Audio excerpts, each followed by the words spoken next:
നമസ്കാരം. ഞാനിന്ന് പരിചയപ്പെടുത്തുന്നത്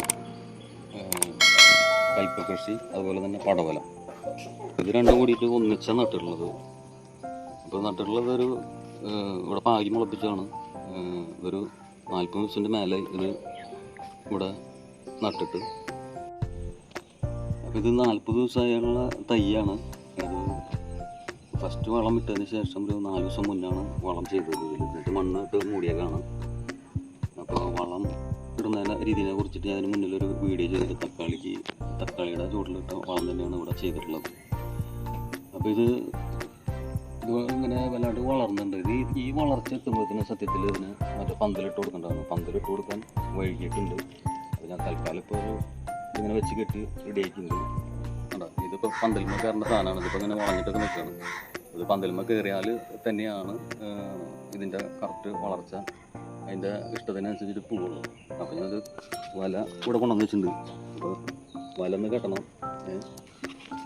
അതുപോലെ തന്നെ ഈ കയ്പ വളർന്ന് വരുന്ന ടൈമിൽ ഇതുപോലുള്ള അങ്ങനെ ഇടയിൽ നിന്ന് വളർന്ന് വരുന്ന ബ്രാഞ്ചസ് ഉണ്ടല്ലോ, ഇത് നമ്മൾ നിർത്തേണ്ട ആവശ്യമില്ല. എന്താ സംഭവിച്ചു കഴിഞ്ഞാൽ ഇത് ഇവിടെ നിർത്തി കഴിഞ്ഞ് കഴിഞ്ഞാൽ ഇതിൻ്റെ മെയിൻ തണ്ടിന് വളർച്ച മുരടിക്കും. അപ്പോൾ ഇതുപോലുള്ളത് നമുക്ക് കട്ട് ചെയ്ത് കളയും കേട്ടോ. അതുപോലെ തന്നെ പടവലത്തിൻ്റെ കണ്ടോ, അതുപോലെ ബ്രാഞ്ചസ് വന്നിരുന്നു, അത് നമുക്ക് കട്ട് ചെയ്ത് കളയാം കേട്ടോ. ഇതുപോലെ മറ്റേ പുഴുപ്പൊടിയൊക്കെ വന്നിട്ടുണ്ട്. രാവിലെ വന്നു കഴിഞ്ഞാൽ കാണും ഇതിൻ്റെ കൂടെ പ്രാണികൾ. ആ പ്രാണികളൊക്കെ നമുക്ക് നശിപ്പിച്ച് കളയിരിക്കും നല്ലത്. പിന്നെ അത് വരാതിരിക്കാൻ വേണ്ടിയിട്ടുള്ള കുറേ തെളിച്ച് കൊടുക്കുന്നുണ്ട്. ഫസ്റ്റ് ട്രീറ്റ് മറ്റേ ഇത് തന്നെ പ്രാണികളെ രാവിലെ നശിപ്പിച്ച് കളയുക എന്നാണ് പറഞ്ഞത് കേട്ടോ. അപ്പോൾ ഞാനിന്നലെ ഒരു വിത്ത് നില ഭാഗ്യമുണ്ടായിരുന്നു. അപ്പോൾ അതിന് കുറച്ച് വെള്ളം തെളിച്ച് കൊടുക്കുക.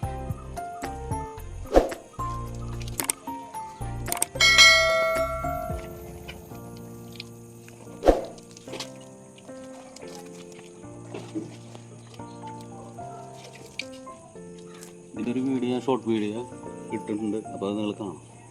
ഈ തൈമ ഇപ്പോൾ തന്നെ സദ്യയിൽ പൂവിട്ടുണ്ട്.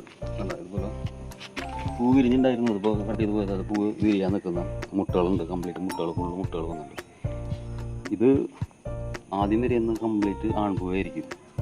അപ്പോൾ ഇത് പന്തലിന് കയറി കഴിയുമ്പോൾ ഒരു 10 ദിവസം കഴിഞ്ഞ് കഴിഞ്ഞാൽ ചിലപ്പോൾ മറ്റേ പെൺപൂവ് വിരിയായിരിക്കും.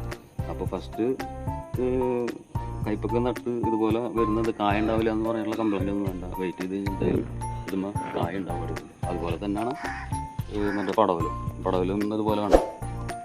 ഇവിടെ മുട്ടൊക്കെ വന്നു തുടങ്ങിയിട്ടുണ്ട്. അപ്പോൾ എന്തായാലും ഇത് പന്തൽ കെട്ടിയിട്ട് അടുത്ത വീഡിയോ ആയിട്ട് വരാം.